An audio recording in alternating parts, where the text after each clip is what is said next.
राधा स्वामी जी, राधा स्वामी। हाँ जी बेटे। बाणी गुरु ग्रंथ साहिब जी महाराज, राग सोरठ, महला पहला, घर पहला, चौपदी। ज्यों मीना बिन पानिए,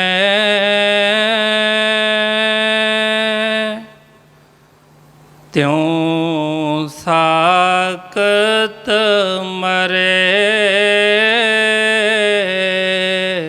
प्यास। ज्यों मीना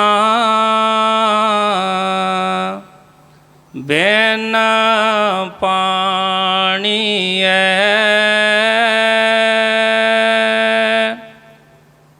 त्यों साकत मरे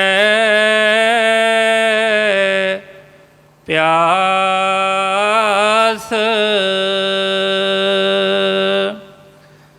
त्यों हर बिन मरिए रे मना। जो बिरथा जावे सास। राधा स्वामी। ये बाणी हजूर पहले पातशाह गुरु नानक देव जी महाराज जी दी है।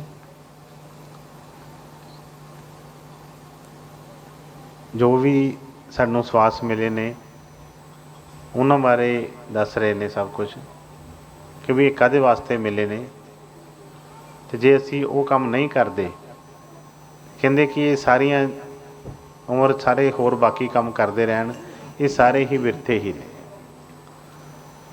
तो उन्होंने फरमाया कि ज्यों मीना बिन पानीए त्यों साकत मरे प्यास। जिस तरह मछली जिहड़ी है पानी उहदी खुराक है, लेकिन जे पानी दे विचों उहनूं बाहर कढ़ दिता जाए तो वो कहते कि तड़फ तड़फ के जिहड़ी है जान दे दिंदी है।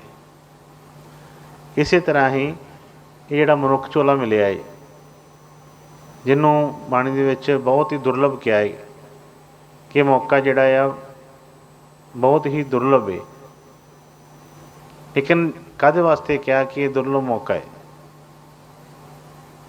बाकी भी तो इन्ने जीव ने जिन्होंने जन्म लिया है, वो भी साडे वांगू खा पी रहे ने, बाकी सारे काम कर रहे ने, सारे अपनी उम्र भोग रहे ने, लेकिन मनुख के उत्ते ही क्यों इन्ना जोर दिता जाता है? काहदे वास्ते? क्योंकि देवी देवते भी इस मौके नूं तरसदे ने। ये वड्याई होर किसी नूं भी नहीं मिली। परमात्मा तो भगवान तो बाद जे कोई दूसरा नंबर आउंदा है तो वो इंसान का ही आउंदा है, होर किसी नूं भी ये वड्याई नहीं मिली। तो वो वास्ते फरमाउंदे ने कि ज्यों मीना बिन पानीए त्यों साकत मरे प्यास। जिस तरह मच्छी पानी तो बगैर तड़फ तड़फ के जान दे दिंदी है, तड़फदी है, इस तरह कहते कि जिहड़े साकत पुरुष ने, जिन्हां दी अपने गुरु नालों उस परमात्मा नालों नेह टुटी है, वो कहते सारी उम्र चाहे जिन्ना मर्जी कोशिश कर लैन, सब कुछ पा लैन, लेकिन उन्होंने कभी भी वो चैन नहीं आता, कभी भी उन्होंने खुशी नहीं मिलती। संसारी तौर के उत्ते जे थोड़ी देर लगता ही भी है, कुछ पल इस तरह के लगते हैं कि बई बड़ी वो किरपा है, बड़ा वधिया सब कुछ चल रहा है, पर वो थोड़े ही टाइम वास्ते होंदा है। सारी उम्र उन्होंने इस तरह ही बेचैनी च निकल जाती है। इस करके फरमाउंदे ने कि बई अपना जीवन जिहड़ा आ ये मकसद नूं असीं समझना है। जे होर सब कुछ पा भी लिया, लेकिन जिहड़ा काम करने वाला वो ना कीता, तो फिर ये बाकी कामां दा भी कोई फायदा नहीं होना। एक टाइम ऐसा होना है कि जो सिर्फ तो सिर्फ पछतावा ही हथ रह जाना है, सिर्फ पछतावा ही होना है कि बई एडा वधिया मौका मिलिया सी ते असीं कित्थे गवा लिया है सारा। हुण फरमाया कि त्यों हर बिन मरीए रे मना, ਜੋ ਬਿਰਥਾ ਜਾਵੇ ਸਵਾਸ। ਕਹਿੰਦੇ ਕਿਸ ਤਰ੍ਹਾਂ ਦੀ ਉਹਨਾਂ ਦੀ ਹਾਲਤ ਹੋ ਜਾਂਦੀ ਹੈ, ਜਿਸ ਤਰ੍ਹਾਂ ਮੱਛੀ ਤੜਫ ਤੜਫ ਕੇ ਆਪਣੀ ਜਾਨ ਦਿੰਦੀ ਹੈ, ਇਸੇ ਤਰ੍ਹਾਂ ਕਹਿੰਦੇ ਕਿ ਜਿਹੜੇ ਸਵਾਸ ਸਾਡੇ ਬਿਰਥਾ ਚਲੇ ਜਾਂਦੇ ਨੇ, ਇਹ ਸਿਰਫ ਪਛਤਾਵਾ ਹੀ ਰਹਿ ਜਾਂਦਾ ਹੈ। ਜਦੋਂ ਸਮਝ ਲੱਗਦੀ ਏ ਤੇ ਉਦੋਂ ਕੁਛ ਹੱਥ ਨਹੀਂ ਹੁੰਦਾ, ਕੁਛ ਸਮਝ ਨਹੀਂ ਆਉਂਦੀ ਕਿ ਹੁਣ ਕਿੱਥੋਂ ਸਟਾਰਟ ਕਰੀਏ, ਕਿੱਧਰ ਨੂੰ ਚੱਲੀਏ ਹੁਣ। ਇਸ ਲਈ ਜਿਹੜੇ ਵੀ ਸਵਾਸ ਆ ਰਹੇ ਨੇ, ਇਹ ਸਾਰੇ ਦੇ ਸਾਰੇ ਹੀ ਗੁਰੂ ਨੇ ਆਪ ਉਸ ਭਗਤੀ ਵਾਸਤੇ, ਉਸ ਨਾਮ ਵਾਸਤੇ ਦਿੱਤੇ ਨੇ। ਲੇਕਿਨ ਬੜੇ ਆਸਾਨ ਕੀਤਾ ਹੈ। ਕੋਈ ਇਹ ਨਹੀਂ ਕਿ ਸੰਸਾਰੀ ਕੰਮ ਛੱਡ ਕੇ ਤੇ ਅਸੀਂ ਕੋਈ ਜੰਗਲਾਂ ਪਹਾੜਾਂ 'ਚ ਚਲੇ ਜਾਣਾ ਜਾਂ ਕੋਈ ਡਿਊਟੀਆਂ ਨਹੀਂ ਕਰਨੀਆਂ। ਸਾਰੇ ਕੰਮ ਕਰਨੇ ਨੇ। ਕੋਈ ਵੀ ਕਿਸੇ ਤਰ੍ਹਾਂ ਦਾ, ਜਿਸ ਤਰ੍ਹਾਂ ਪੁਰਾਣੇ ਜਿਹੜੇ ਸੀ ਕੋਈ ਹੱਠ ਯੋਗ, ਕੋਈ ਹੋਰ ਜੋ ਕਰਦੇ ਸੀ, ਸਾਨੂੰ ਸਤਿਗੁਰਾਂ ਨੇ ਸੰਤ ਮਤ ਦੇ ਵਿੱਚ ਮਨਾ ਕੀਤਾ ਸਭ ਕੁਛ। ਉਹਨੇ ਫਰਮਾਇਆ ਕਿ ਘਰ ਵਿੱਚ ਰਹਿ ਕੇ ਸਾਰੇ ਕੰਮ ਕਰਦੇ ਕਰਾਉਂਦੇ, ਬੱਚਿਆਂ ਦਾ ਪਾਲਣ ਪੋਸ਼ਣ ਕਰਦਿਆਂ ਵੀ ਅਸੀਂ ਭਗਤੀ ਕਰ ਸਕਦੇ ਹਾਂ। ਔਰ ਉਹ ਆਪ ਇੱਥੇ ਆ ਕੇ ਸਾਨੂੰ ਉਹਨਾਂ ਨੇ ਕਰਕੇ ਦਿਖਾਈ। ਹੁਣ ਜਿਨ੍ਹਾਂ ਦੀ ਬਾਣੀ ਅਸੀਂ ਸੁਣ ਰਹੇ ਹਾਂ, ਗੁਰੂ ਨਾਨਕ ਸਾਹਿਬ ਆਪ ਵੀ ਇੱਥੇ ਜਨਮ ਲਿਆ, ਸਾਡੇ ਵਰਗੀ ਦੇਹ ਲੈ ਕੇ ਵੀ ਆਏ, ਵਾਹੀਆਂ ਵੀ ਕੀਤੀਆਂ, ਮਿਹਨਤ ਕੀਤੀ, ਔਰ ਕਰਦਿਆਂ ਕਰਾਉਂਦਿਆਂ ਸਾਰੇ ਕੰਮ, ਆਪਣੇ ਵਿਆਹ ਸ਼ਾਦੀ ਵੀ ਹੋਈ, ਬੱਚੇ ਵੀ ਹੋਏ, ਲੇਕਿਨ ਫਿਰ ਵੀ ਉਸ ਮਾਲਕ ਦੇ ਨਾਲ ਇੱਕਮਿਕ ਹੋ ਕੇ ਰਹੇ। ਉਹ ਜਿਹੜਾ ਆਪਣਾ ਜੀਵਨ ਸੀ ਸਾਰਾ ਹੀ ਉਸੇ ਭਗਤੀ ਦੇ ਵਿੱਚ ਗੁਜ਼ਾਰ ਦਿੱਤਾ। ਕੰਮਕਾਰ ਕੋਈ ਰੁਕਿਆ ਨਹੀਂ, ਕੋਈ ਕੰਮਕਾਰ ਇਹ ਨਹੀਂ ਕਿ ਕੋਈ ਕਿਸੇ ਦਾ ਕੋਈ ਸਾਡੇ ਨਾਲੋਂ ਕੋਈ ਘੱਟ ਹੋਏ, ਸਗੋਂ ਵਧੀਆ ਹੋਏ, ਲੇਕਿਨ ਬਿਨਾਂ ਟੈਨਸ਼ਨ, ਬਿਨਾਂ ਕਿਸੇ ਵੀ ਤਰ੍ਹਾਂ ਦੇ ਕ੍ਰੋਧ ਜਾਂ ਕਹਿ ਲਓ ਕਾਮ ਲੋਭ ਤੋਂ ਉੱਠ ਕੇ ਸਾਰੇ ਕੰਮ ਕੀਤੇ। ਇਸੇ ਤਰ੍ਹਾਂ ਹੀ ਸਤਿਗੁਰੂ ਫਰਮਾਉਂਦੇ ਨੇ ਕਿ ਵੀ ਆਪਣਾ ਜਿਹੜਾ ਸਵਾਸ ਆ ਰਹੇ ਨੇ, ਇਹਨਾਂ ਨੂੰ ਬਿਰਥਾ ਨਹੀਂ ਗਵਾਉਣਾ। ਹਰ ਸਵਾਸ ਦੇ ਵਿੱਚ ਉਸ ਦੀ ਯਾਦ ਹੋਵੇ। ਕੰਮ ਅਸੀਂ ਕਰਨੇ ਨੇ, ਕੰਮ ਠੀਕ ਹੈ ਹੱਥਾਂ ਨਾਲ ਕਰਨੇ ਨੇ। ਜਿਸ ਤਰ੍ਹਾਂ ਅਸੀਂ ਕੋਈ ਵੀ ਡਿਊਟੀਆਂ ਕਰਦੇ ਹਾਂ, ਜੇ ਕੋਈ ਦੁਕਾਨ ਕਰਦੇ ਹਾਂ, ਕੋਈ ਨੌਕਰੀ ਕਰਦਾ ਹੈ, ਜਾਂ ਕੋਈ ਘਰ ਦੇ ਵਿੱਚ ਸਫਾਈਆਂ ਕਰ ਰਿਹਾ, ਕੋਈ ਖਾਣਾ ਬਣਾ ਰਿਹਾ ਹੈ, ਕੋਈ ਵੀ ਕੰਮ ਕਰਦੇ ਹਾਂ, ਸਾਨੂੰ ਕਦੀ ਜ਼ੋਰ ਲਗਾਉਣਾ ਪਿਆ ਕਿ ਸਵਾਸ ਲੈਣ ਵਾਸਤੇ, ਸਾਹ ਲੈਣ ਵਾਸਤੇ, ਕਿ ਸਾਨੂੰ ਅਲੱਗ ਤੋਂ ਕੋਈ ਟੈਨਸ਼ਨ ਲੈਣੀ ਪਵੇ ਕਿ ਨਹੀਂ ਇਹ ਸਾਹ ਨਾ ਕਿਤੇ ਰੁਕ ਜਾਣ। ਸਾਰੇ ਕੰਮ ਅਸੀਂ ਕਰੀ ਜਾਂਦੇ ਹਾਂ, ਨਾਲ ਨਾਲ ਸਾਹ ਚੱਲੀ ਜਾਏ। ਇੱਥੋਂ ਤੱਕ ਕਿ ਰਾਤ ਨੂੰ ਸੌਂ ਵੀ ਜਾਂਦੇ ਹਾਂ ਬੜੇ ਆਰਾਮ ਨਾਲ, ਫਿਰ ਵੀ ਇਹ ਸਾਹ ਚੱਲਦੇ ਨੇ। ਆਪਣੇ ਆਪ ਕੁਦਰਤ ਨੇ ਐਸਾ ਜਿਹੜਾ ਚੀਜ਼ ਕੀਤੀ ਹੈ। ਲੇਕਿਨ ਜਦੋਂ ਸਾਨੂੰ ਉਹ ਜਾਂਚ ਆ ਗਈ, ਜੋ ਸਾਨੂੰ ਗੁਰੂ ਦੱਸਣਾ ਚਾਹੁੰਦਾ ਹੈ ਕਿ ਸਵਾਸਾਂ ਦੇ ਨਾਲ ਉਹਦਾ ਨਾਮ ਜਪਣਾ ਹੈ। ਕਹਿੰਦੇ ਸਵਾਸੋਂ ਕੀ ਮਾਲਾ ਪੇ ਸਿਮਰੂ ਮੈਂ ਪੀ ਕਾ ਨਾਮ। ਬਾਹਰ ਦੀ ਮਾਲਾ ਨਹੀਂ ਕਹੀ, ਉਹਨਾਂ ਸਵਾਸਾਂ ਦੀ, ਕਿ ਜਿਹੜਾ ਸਵਾਸ ਅੰਦਰ ਜਾ ਰਹੇ ਨੇ, ਬਾਹਰ ਆ ਰਹੇ ਨੇ, ਚਾਹੇ ਅੰਦਰ ਜਾ ਰਹੇ ਨੇ, ਬਾਹਰ ਆ ਰਹੇ ਨੇ, ਇਹ ਖਤਮ ਹੋ ਰਹੇ ਨੇ ਸਾਰੇ। ਇਹ ਹੌਲੀ ਹੌਲੀ ਖਤਮ ਹੁੰਦਿਆਂ ਹੁੰਦਿਆਂ ਇੱਕ ਦਿਨ ਮੁੱਕ ਜਾਣੇ ਨੇ। ਲੇਕਿਨ ਜਿਹੜੇ ਉਹਦੀ ਯਾਦ ਦੇ ਵਿੱਚ ਗੁਜ਼ਰੇ, ਜਿਸ ਤਰ੍ਹਾਂ ਸਤਿਗੁਰਾਂ ਨੇ ਵੀ ਕਰੀ ਧਿਆਨਪੁਰ ਸਾਹਿਬ ਦੇ ਵਿੱਚ ਫਰਮਾਇਆ ਕਿ ਬਈ ਜਿਸ ਘੜੀ, ਜਿਸ ਪਲ ਸਾਨੂੰ ਗੁਰੂ ਦੀ ਯਾਦ ਆਉਂਦੀ ਹੈ, ਉਹ ਹੀ ਲੇਖੇ ਦੇ ਵਿੱਚ ਹੈ। ਜਿਸ ਪਲ ਅਸੀਂ ਉਹਨੂੰ ਵਿਸਰਦੇ ਹਾਂ, ਜਿਸ ਪਲ ਸਾਨੂੰ ਉਹਦੀ ਯਾਦ ਨਹੀਂ ਆਉਂਦੀ, ਤਾਂ ਸਤਿਗੁਰਾਂ ਨੇ ਫਰਮਾਉਣਾ ਕਿ ਉਹ ਜਿਹੜਾ ਟਾਈਮ ਜਿਹੜਾ ਸਮਝਾਉਣ ਤਰ ਹੀ ਗਿਆ ਹੈ। ਲੇਕਿਨ ਇਹ ਉਹਨਾਂ ਦੀ ਦ੍ਰਿਸ਼ਟੀ ਹੈ, ਇਹ ਉਹਨਾਂ ਸੰਤਾਂ ਮਹਾਤਮਾਵਾਂ ਦਾ ਜਿਹੜਾ ਤਜਰਬਾ ਹੈ, ਉਹਨਾਂ ਨੂੰ ਪਤਾ ਲੱਗਦਾ ਹੈ।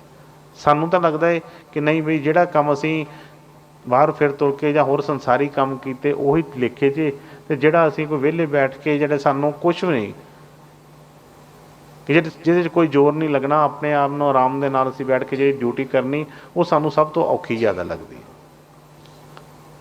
ਬਾਹਰ ਕਿਤੇ ਵੀ ਜਾਣਾ ਹੋਵੇ, ਚਾਹੇ ਕੋਈ ਸਾਨੂੰ ਕੋਈ ਦੱਸ ਦੇਵੇ ਕਿ 10,000 ਕਿਲੋਮੀਟਰ 'ਤੇ ਵੀ ਕੋਈ ਤੀਰਥ ਹੈ, ਉੱਥੇ ਜਾਣਾ ਸਾਨੂੰ ਸੌਖਾ ਲੱਗਦਾ ਹੈ। ਪਰ ਜਿਹੜਾ ਸਤਿਗੁਰਾਂ ਨੇ ਕੋਈ ਤੀਰਥ ਦੱਸਿਆ ਕਿ ਹਰਿਮੰਦਰ ਇਹ ਸਰੀਰ ਹੈ, ਉਹਦੇ ਅੰਦਰ ਜਾਣਾ ਬੜਾ ਮੁਸ਼ਕਿਲ ਹੈ, ਉਹ ਮੁਸ਼ਕਿਲ ਲੱਗਦਾ ਹੈ। ਬੈਠੇ ਬੈਠੇ ਚਾਹੇ ਦੇਸਾਂ ਪ੍ਰਦੇਸਾਂ ਦੇ ਵਿੱਚ ਖਿਆਲ ਚਲਾ ਜਾਵੇ, ਉਹ ਔਖਾ ਨਹੀਂ ਲੱਗਦਾ। ਜਿੱਥੇ ਜਿੱਥੇ ਮਰਜ਼ੀ ਅਸੀਂ ਘੁੰਮ ਆਉਂਦੇ ਹਾਂ। ਪਰ ਜੇ ਉਸੇ ਖਿਆਲ ਨੂੰ ਥੋੜ੍ਹੀ ਦੇਰ ਇਕਾਗਰ ਕਰਕੇ ਸਤਿਗੁਰਾਂ ਵਾਲੇ ਪਾਸੇ ਲਗਾਉਣਾ ਹੋਵੇ, ਤਾਂ ਪੂਰੇ ਦਾ ਪੂਰਾ ਜ਼ੋਰ ਲੱਗ ਜਾਂਦਾ, ਗੱਲ ਨਹੀਂ ਬਣਦੀ ਹੈਗੀ।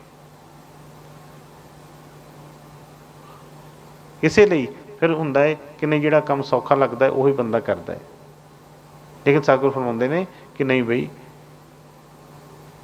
ਜਿਹੜਾ ਕੰਮ ਕਰਨਾ ਹੈ ਉਹ ਹੀ ਕਰਨਾ ਹੈ। ਨਹੀਂ ਤਾਂ ਇਹ 84 ਦਾ ਚੱਕਰ ਜਿਹੜਾ ਕਦੀ ਖਤਮ ਨਹੀਂ ਹੋਣਾ। ਇਸੇ ਤਰ੍ਹਾਂ ਹੀ ਚੱਲਦੇ ਰਹਾਂਗੇ।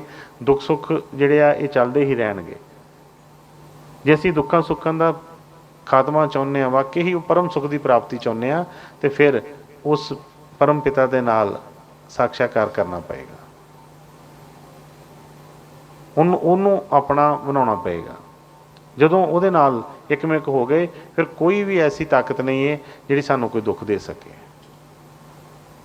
ਲੇਕਿਨ ਜਦੋਂ ਤੱਕ ਉਹ ਤੋਂ ਵਿਛੜੇ ਆ, ਚਾਹੇ ਸਾਰੇ ਸੰਸਾਰ ਦੀ ਦੌਲਤ ਇਹਨੂੰ ਦੇ ਦਿੱਤੀ ਜਾਵੇ, ਸਾਰੇ ਸੰਸਾਰ ਦੇ ਪਦਾਰਥ ਇਹਨੂੰ ਮਿਲ ਜਾਣ, ਲੇਕਿਨ ਫਿਰ ਵੀ ਸੁੱਖ ਨਹੀਂ ਮਿਲੇਗਾ।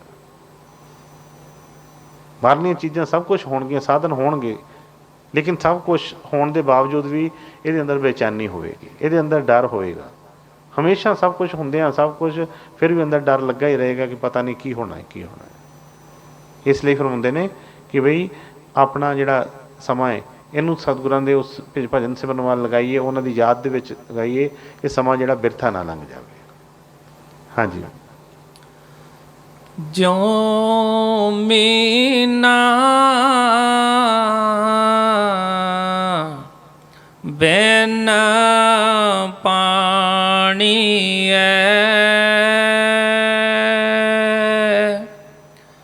ਤਿਉ ਸਾਕਤ ਮਰੈ ਪਿਆਸ,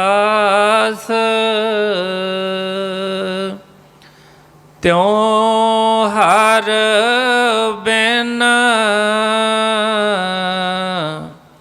ਮਰੀਐ ਰੇ ਮਨਾ, ਜੋ ਬਿਰਥਾ ਜਾਵੇ ਸਾਸ,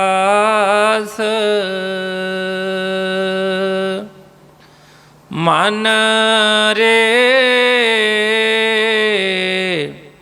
ਰਾਮ ਨਾਮ ਜਸ ਲੇ,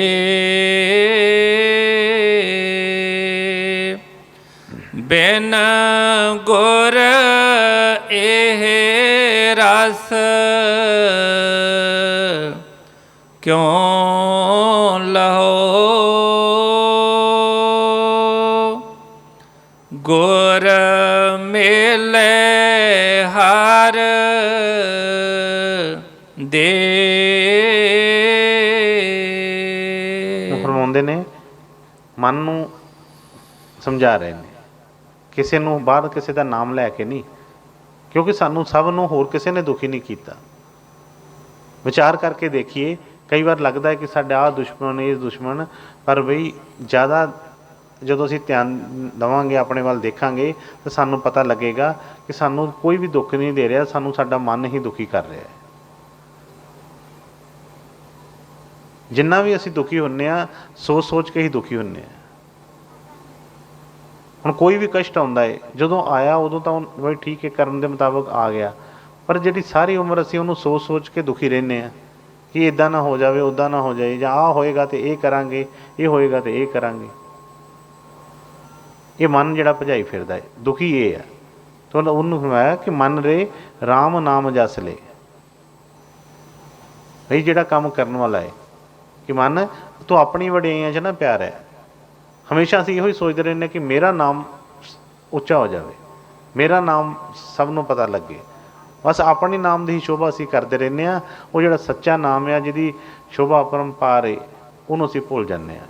ਇੱਥੇ ਸਿਕੰਦਰ ਵਰਗੇ ਰਾਜੇ ਮਹਾਰਾਜੇ ਹੋ ਗਏ ਜਿਨ੍ਹਾਂ ਨੇ ਸਾਰੀ ਦੁਨੀਆ ਜਿੱਤ ਲਈ, ਪਰ ਅੱਜ ਕੋਈ ਉਹਨਾਂ ਨੂੰ ਕੋਈ ਪਤਾ ਹੀ ਨਹੀਂ, ਕੋਈ ਨਹੀਂ ਜਾਣਦਾ, ਕਿਸੇ ਨੂੰ ਕੋਈ ਫੁਰਸਤ ਹੀ ਨਹੀਂ ਇਸ ਚੀਜ਼ ਵਾਸਤੇ। ਲੇਕਿਨ ਉਹ ਪਰਮਾਤਮਾ, ਉਹ ਵਾਹਿਗੁਰੂ ਪਰਮੇਸ਼ਵਰ, ਉਹ ਪਹਿਲਾਂ ਵੀ ਸੀ, ਹੁਣ ਵੀ ਹੈ, ਉਹਨੇ ਗਾਂਹ ਵੀ ਰਹਿਣਾ ਹੈ। ਉਹੀ ਵੱਡਾ ਹੈ, ਉਹਦਾ ਹੀ ਨਾਮ ਰਹਿਣ ਵਾਲਾ ਹੈ। ਅਤੇ ਕਹਿੰਦੇ ਤੂੰ ਵੀ ਉਹਦੇ ਨਾਲ ਜੁੜ ਜਾ, ਉਹਦਾ ਨਾਮ ਲੈ, ਉਹਦਾ ਯਸ਼ ਕਰ। ਆਪਣੀ ਉਹ ਮਾਣ ਵਡਿਆਈ ਵਾਸਤੇ, ਝੂਠੀ ਮਾਣ ਵਡਿਆਈ ਵਾਸਤੇ ਆਪਣੀਆਂ ਦਲੀਲਾਂ ਨਾ ਦੇ, ਔਰ ਆਪਣੇ ਹੀ ਇਹਨਾਂ ਚੀਜ਼ਾਂ 'ਚ ਉਲਝ ਕੇ ਆਪਣਾ ਜੀਵਨ ਨਾ ਗਵਾ ਦਿਓ। ਅੱਗੇ ਫਰਮਾਇਆ ਕਿ ਬਿਨ ਗੁਰੂ ਇਹ ਰਸ ਕਿਉਂ ਲਓ। ਹੁਣ ਚਾਹੁੰਦਾ ਕੋਈ ਵੀ ਐਸਾ ਨਹੀਂ ਹੈ, ਸਾਰੀ ਦੁਨੀਆ ਹੀ ਚਾਹੁੰਦੀ ਹੈ ਕਿ ਮੈਂ ਉਹ ਸੁਖੀ ਹੋਵਾਂ, ਉਹ ਆਨੰਦ ਮੈਨੂੰ ਮਿਲੇ, ਉਹ ਮੈਨੂੰ ਰਸਤਾ ਮਿਲੇ ਜਿਹਦੇ ਉੱਤੇ ਚੱਲ ਕੇ ਮੈਂ ਸੁਖੀ ਹੋ ਜਾਵਾਂ। ਬਸ ਆਪ ਹੀ ਫਰਮਾਉਂਦੇ ਨੇ ਕਿ ਬਿਨ ਗੁਰ ਇਹ ਰਸ ਕਿਉਂ ਲਓ। ਉਹ ਜਿਹੜਾ ਰਸ ਅਸੀਂ ਲੈਣਾ ਚਾਹੁੰਦੇ ਹਾਂ, ਉਹ ਕਹਿੰਦੇ ਹੋਰ ਕੋਈ ਵੀ ਰਸਤਾ ਨਹੀਂ ਹੈ, ਉਹ ਗੁਰੂ ਦੇ ਕੋਲ ਹੀ ਹੈ। ਗੁਰੂ ਤੋਂ ਬਗੈਰ ਕੋਈ ਵੀ ਜਿੰਨਾ ਮਰਜ਼ੀ ਕੋਈ ਜਪ ਤਪ ਕਰ ਲਏ, ਕੁਛ ਵੀ ਕਰ ਲਵੇ, ਉਹ ਗੱਲ ਨਹੀਂ ਬਣਦੀ। ਤਾਂ ਹੀ ਸਤਿਗੁਰਾਂ ਨੇ ਫਰਮਾਇਆ, ਬਾਣੀ 'ਚ ਫਰਮਾਇਆ ਕਿ ਮਤ ਕੋਈ ਭਰਮ ਭੁੱਲੇ ਸੰਸਾਰ, ਗੁਰ ਬਿਨ ਕੋਈ ਨਾ ਉਤਰਸ ਪਾਰ। ਲੇਕਿਨ ਅਸੀਂ ਫਿਰ ਵੀ ਮਨੋਮਾਇਕੀ ਗੁਰੂ ਦੇ ਬਚਨਾਂ 'ਤੇ ਵਿਸ਼ਵਾਸ ਨਹੀਂ ਕਰਦੇ। ਇੱਧਰ ਉੱਧਰ ਦੀਆਂ ਗੱਲਾਂ ਸੁਣ ਕੇ ਅਸੀਂ ਆਪਣਾ ਘਾਤ ਆਪ ਹੀ ਕਰੀ ਜਾਂਦੇ। ਅਸੀਂ ਸੋਚਦੇ ਹਾਂ ਕਿ ਨਹੀਂ, ਇਹ ਬਚਨ ਹੋਰ ਕਿਸੇ ਵਾਸਤੇ ਨੇ, ਸਾਨੂੰ ਤਾਂ ਗੁਰੂ ਦੀ ਲੋੜ ਹੀ ਨਹੀਂ। ਅਸੀਂ ਆਪਣੇ ਮਨ ਦੇ ਖਿਆਲਾਂ 'ਚ ਉਲਝ ਕੇ ਕੋਈ ਨਾ ਕੋਈ ਆਪਣਾ ਸਾਹਮਣੇ ਰੱਖ ਕੇ ਨਿਸ਼ਾਨਾ ਔਰ ਆਪਣਾ ਟਾਈਮ ਜਿਹੜਾ ਆ ਕੱਢਦੇ ਜਾ ਰਹੇ। ਉਹਨੇ ਫਰਮਾਇਆ ਕਿ ਰਾਮ ਕ੍ਰਿਸ਼ਨ ਤੇ ਕੌਣ ਬੜ, ਤਿਨਹੋਂ ਵੀ ਗੁਰੂ ਕੀਨ, तीन लोक के नायका गुरु आ गया देन।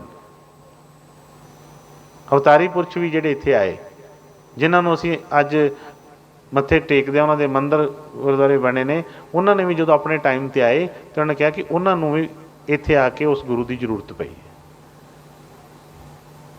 ਸਤਿਗੁਰਾਂ ਨੇ ਬੜੇ ਮਾਣ ਨਾਲ ਔਰ ਬੜੇ ਜ਼ੋਰ ਦੇ ਕੇ ਕਿਹਾ ਕਿ ਮਤ ਕੋਈ ਭਰਮ ਭੁੱਲੇ ਸੰਸਾਰ, ਕਿ ਇਸ ਭਰਮ ਦੇ ਵਿੱਚ ਪਵੋ ਹੀ ਨਾ ਬਿਲਕੁਲ, ਕਿ ਗੁਰ ਬਿਨ ਕੋਈ ਉਤਰਸ ਪਾਰ।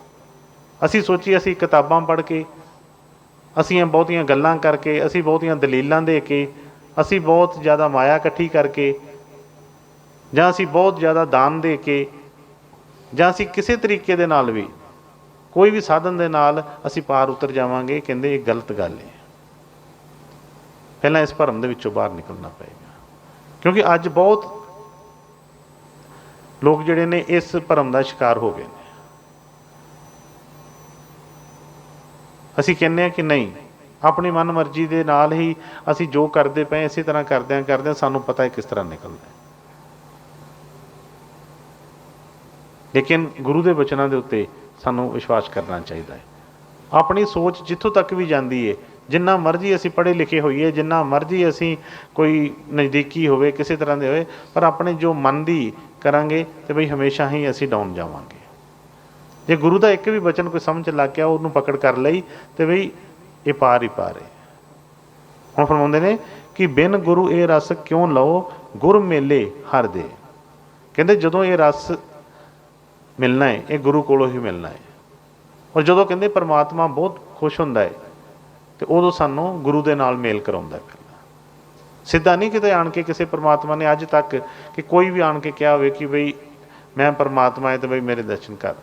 ਉਹ ਗੁਰੂ ਦੇ ਰਾਹੀਂ ਹੀ ਉਸ ਪਰਮਾਤਮਾ ਨਾਲ ਮੇਲ ਹੋਇਆ, ਗੁਰੂ ਦੇ ਰਾਹੀਂ ਹੀ ਉਹ ਵਿਸ਼ਵਾਸ ਭਰੋਸਾ ਬਣਿਆ। ਉਹ ਪਤਾ ਚੱਲਿਆ ਸੇਵਾ ਕੀ ਹੁੰਦੀ ਹੈ, ਕਿਸ ਤਰ੍ਹਾਂ ਸਿਮਰਨ ਹੁੰਦਾ ਹੈ, ਕਿਸ ਤਰ੍ਹਾਂ ਗੁਰੂ ਦੀ ਸੇਵਾ ਕਰਨੀ ਹੈ, ਸਭ ਕੁਛ ਉਹਦੀ ਖੁਸ਼ੀ ਕਿਸ ਤਰ੍ਹਾਂ ਲੈਣੀ ਹੈ, ਉਹ ਸਤਿਗੁਰੂ ਹੀ ਦੱਸਦੇ ਨੇ ਸਾਨੂੰ। ਲੇਕਿਨ ਅਸੀਂ ਆਪਣੀ ਮਰਜ਼ੀ ਦੇ ਨਾਲ, ਬਹੁਤ ਵਾਰ ਇਸ ਤਰ੍ਹਾਂ ਹੁੰਦਾ ਹੈ, ਕੋਈ ਵੀ ਅਸੀਂ ਫੋਟੋ ਕੈਲੰਡਰ ਲਿਆ ਕੇ ਕੋਈ ਨਾ ਕੋਈ ਲਗਾ ਕੇ ਅਸੀਂ ਕਹਿੰਦੇ ਹਾਂ ਕਿ ਬਈ ਹੁਣ ਇਹ ਮੇਰਾ ਗੁਰੂ ਹੈ, ਹੁਣ ਇਹਨੂੰ ਮੱਥਾ ਟੇਕਣਾ ਸ਼ੁਰੂ ਕਰਤਾ, ਮੇਰਾ ਗੁਰੂ ਬਣ ਗਿਆ ਜੀ। ਸਤਿਗੁਰਾਂ ਨੇ ਕਈ ਵਾਰ ਜਿਹੜੇ ਵਚਨ ਫਰਮਾਏ, ਸਤਸੰਗ ਲਗਾਉਣੇ ਅਸੀਂ ਸੁਣਦੇ ਹਾਂ, ਉਹਨਾਂ ਬੜੇ ਖੋਲ ਕੇ ਵਚਨ ਕੀਤੇ। ਉਹਨੇ ਕਿਹਾ ਕਿ ਜਿਨ੍ਹਾਂ ਨਾਲ ਸਾਨੂੰ ਬੈਠਣ ਦਾ ਮੌਕਾ, ਜਿਹਦੇ ਨਾਲ ਗੱਲਬਾਤ ਕਰਨ ਦਾ ਮੌਕਾ ਹੀ ਨਹੀਂ ਮਿਲਿਆ, ਬਈ ਜਿਹਦੇ ਨਾਲ ਅਸੀਂ ਦਰਸ਼ਨ ਹੀ ਨਹੀਂ ਕੀਤੇ, ਉਹ ਸਾਡੇ ਗੁਰੂ ਕਿੱਦਾਂ ਹੋ ਸਕਦੇ ਨੇ। ਕਿਉਂ ਸੰਤ ਮਤ ਦੇ ਵਿੱਚ ਉਸ ਜਿੰਦੇ ਪੀਰ ਦੀ ਗੱਲ ਕੀਤੀ ਗਈ। ਹੁਣ ਅਸੀਂ ਮਰਜ਼ੀ ਦੇ ਨਾਲ ਆਪਣੀ ਕਿਸੇ ਦੀ ਵੀ ਕੋਈ ਤਸਵੀਰ ਲਿਆ ਕੇ ਜਦੋਂ ਮਰਜ਼ੀ ਲਗਾ ਲਈ, ਜਦੋਂ ਮਰਜ਼ੀ ਸਾਡਾ ਕੋਈ ਅਸੀਂ ਕੋਈ ਮਾੜਾ ਕੰਮ ਕਰਨਾ ਹੈ, ਕੁਛ ਵੀ ਕਰਨਾ, ਅਸੀਂ ਤਸਵੀਰ ਲਗਾ ਉਤਾਰ ਕੇ ਪਾਸੇ ਰੱਖ ਲੈਂਦੇ ਹਾਂ। ਕੋਈ ਸਾਨੂੰ ਕੋਈ ਡਰ ਨਹੀਂ, ਕੋਈ ਚਾਹੇ ਜਿੰਨਾ ਮਰਜ਼ੀ ਗਲਤ ਕਰੀ ਜਾਂਦੇ ਹਾਂ, ਕੁਛ ਵੀ ਚੱਲੀ ਜਾਂਦੇ, ਆਪਣੇ ਮਨ ਮੁਤਾਬਕ ਹੀ ਜਦੋਂ ਕੋਈ ਵਿਚਾਰ ਪਲਟਦਾ ਹੈ ਤੇ ਅਸੀਂ ਆਪਣੀ ਜਿਹੜੀ ਚਾਲ ਬਦਲ ਦਿੰਦੇ ਹਾਂ, ਨਹੀਂ ਤਾਂ ਚੱਲੀ ਜਾਂਦੇ ਹਾਂ। ਲੇਕਿਨ ਸਤਿਗੁਰ ਫਰਮਾਉਂਦੇ ਸੀ ਕਿ ਬਈ ਜੇ ਇਹਨੂੰ ਕੋਈ ਗੁਰੂ ਮਿਲਿਆ, ਪੂਰਾ ਗੁਰੂ ਨੂੰ ਮਿਲ ਗਿਆ, ਉਹ ਛੋਈ ਲਾ ਦੇਗਾ, ਛੋਈ ਲਾ ਕੇ ਰੱਖ ਦੇਗਾ। ਕਿਉਂਕਿ ਜਦੋਂ ਵੀ ਗਲਤ ਚੱਲੇਗਾ ਉਹਨੇ ਕੋਈ ਲਿਹਾਜ਼ ਨਹੀਂ ਕਰਨਾ, ਉਹਨੇ ਦੱਸ ਦੇਣਾ ਕਿ ਬਈ ਇੱਥੇ ਆਪਾਂ ਗਲਤ ਚੱਲ ਰਹੇ ਹਾਂ। ਲੇਕਿਨ ਅਸੀਂ ਆਪਣੇ ਹੀ ਮਨੋਮਾਇਕੀ ਜਿਹੜੀਆਂ ਗੱਲਾਂ ਬਣਾ ਕੇ ਉਹਦੇ ਵਿੱਚ ਉਲਝ ਜਾਂਦੇ ਹਾਂ। ਜਿਸ ਤਰ੍ਹਾਂ ਮੱਕੜੀ ਆਪਣਾ ਜਾਲ ਬਣਾ ਕੇ ਆਪਣੇ ਉਹਦੇ ਵਿੱਚ ਹੀ ਉਲਝ ਜਾਂਦੀ ਹੈ, ਇਸੇ ਤਰ੍ਹਾਂ ਅਸੀਂ ਆਪਣੇ ਵਿਚਾਰਾਂ, ਆਪਣੇ ਖਿਆਲਾਂ ਨਾਲ ਉਹ ਜਿਹੜੇ ਤਾਣੇ ਬੁਣੇ ਮਿਣ ਕੇ ਤੇ ਉਹਦੇ ਵਿੱਚ ਹੀ ਸਾਰੀ ਉਮਰ ਉਲਝੇ ਕੱਢ ਦਿੰਦੇ ਹਾਂ। ਤੇ ਫਰਮਾਉਂਦੇ ਨੇ ਕਿ ਬਈ ਬਿਨ ਗੁਰੂ ਇਹ ਰਸ ਕਿਉਂ ਲਓ। ਚਾਹੁੰਦੇ ਤਾਂ ਸਹੀ ਹੈ ਅਸੀਂ ਕਿ ਉਹ ਰਸ ਨੂੰ ਲਈਏ, ਲੇਕਿਨ ਰਸਤਾ ਜਿਹੜਾ ਆ ਉਹ ਅਸੀਂ ਜਾਣਦੇ ਨਹੀਂ ਉਸ ਬਾਰੇ। ਸਤਿਗੁਰੂ ਤਾਂ ਇੱਥੋਂ ਤੱਕ ਫਰਮਾਉਂਦੇ ਸੀ ਕਿ ਬਈ ਇਹਨੇ ਸਿਰਫ ਇੱਕ ਡਿਊਟੀ ਕਰਨੀ ਹੈ, ਸਾਰਾ ਸਫ਼ਰ ਗੁਰੂ ਨੇ ਆਪ ਇਹਦੀ ਉਂਗਲ ਫੜ ਕੇ ਨਾਲ ਇਹਨੂੰ ਸਾਰਾ ਤੈਅ ਕਰਵਾਉਣਾ ਹੈ। ਇਹਦੇ 'ਚ ਬਲ ਨਹੀਂ ਹੈ, ਜਿੰਨਾ ਮਰਜ਼ੀ ਇਹ ਜਪ ਤਪ ਕਰ ਲਵੇ ਇਹ ਨਹੀਂ, ਇਹ ਉੱਥੇ ਪਹੁੰਚ ਸਕਦਾ। ਅਸੀਂ ਹਰ ਕੰਮ ਆਪਣੀ ਬੁੱਧ ਦੇ ਨਾਲ ਹੀ ਕਰਨਾ ਹੈ, ਲੇਕਿਨ ਇਹ ਬੁੱਧ ਦਾ ਕੋਈ ਹੈਗਾ ਮਾਰਗ ਨਹੀਂ ਹੈਗਾ। ਔਰ ਇਹ ਟੋਟਲ ਦਾ ਟੋਟਲ ਹੀ ਸਤਿਗੁਰਾਂ ਦੇ ਹੱਥ ਦੇ ਵਿੱਚ ਹੈ। ਜਦੋਂ ਦਇਆ ਕਿਰਪਾ ਕਰਨਗੇ ਉਦੋਂ ਹੀ ਇਹ ਗੱਲ ਬਣਨੀ ਹੈ। ਲੇਕਿਨ ਅਸੀਂ ਕਹਿੰਦੇ ਹਾਂ ਕਿ ਬਸ ਹੋ ਗਿਆ ਜੀ, ਹੁਣ ਤਾਂ ਦੇਖੋ ਅਸੀਂ ਆਪਣੀ ਮਨ ਮਰਜ਼ੀ ਦੇ ਨਾਲ ਹੀ ਉਹ ਬਣਾ ਕੇ ਆਪਣਾ ਇੱਕ ਦਾਇਰਾ ਜਿਹਾ ਤਾਂ ਉਹਦੇ ਵਿੱਚ ਬੈਠ ਜਾਂਦੇ ਹਾਂ ਔਰ ਇੰਤਜ਼ਾਰ ਕਰਦੇ ਹਾਂ ਹੁਣ ਗੁਰੂ ਆਏਗਾ, ਹੁਣ ਗੁਰੂ ਆ ਕੇ ਸਾਨੂੰ ਪਾਰ ਕਰੇਗਾ, ਗੁਰੂ ਸਾਡੀ ਆਹ ਗੱਲ ਕਰੇਗਾ, ਸਾਡੀ ਆਹ ਸੁਣੇਗਾ। ਉਹ ਗੱਲ ਬਣਦੀ ਨਹੀਂ ਹੈ। ਜੇ ਇਸ ਤਰ੍ਹਾਂ ਦਾ ਹੁੰਦਾ ਤਾਂ ਕੋਈ ਵੀ ਸੰਤ ਮਹਾਤਮਾ, ਜੇ ਅਸੀਂ ਨਾਮ ਦੀ ਵੀ ਗੱਲ ਕਰਦੇ ਹਾਂ, ਜਿੰਨੇ ਵੀ ਆਪਾਂ ਬੱਚੇ ਜਿਨ੍ਹਾਂ ਨੇ ਨਾਮ ਲਿਆ ਇੱਥੇ, ਜਿਹੜੇ ਸੋਚੀਏ ਕਿ ਚਾਹੇ ਕਿਸੇ ਵੀ ਮਹਾਤਮਾ ਕੋ ਸੰਤ ਮਹਾਤਮਾ ਕੋ ਲਿਆ, ਉਹਨਾਂ ਨੇ ਇਕੱਲਾ ਇਹ ਨਹੀਂ ਕਿਹਾ ਕਿ ਨਾਮ ਦੇ ਦਿੱਤਾ ਤੇ ਹੁਣ ਜਾ ਕੇ ਤਾਂ ਰਟਨ ਕਰੀ ਜਾ, ਤੋਤਾ ਰਟਨ ਲਾਈ ਜਾ ਤੇ ਬਈ ਤੇਰਾ ਸਫ਼ਰ ਤੈਅ ਹੋ ਜਾਏਗਾ। ਬਾਣੀ 'ਚ ਉਹਨੇ ਫਰਮਾਇਆ ਕਿ ਪੜ੍ਹ ਪੜ੍ਹ ਗੱਡੀ ਲੱਦੀਏ,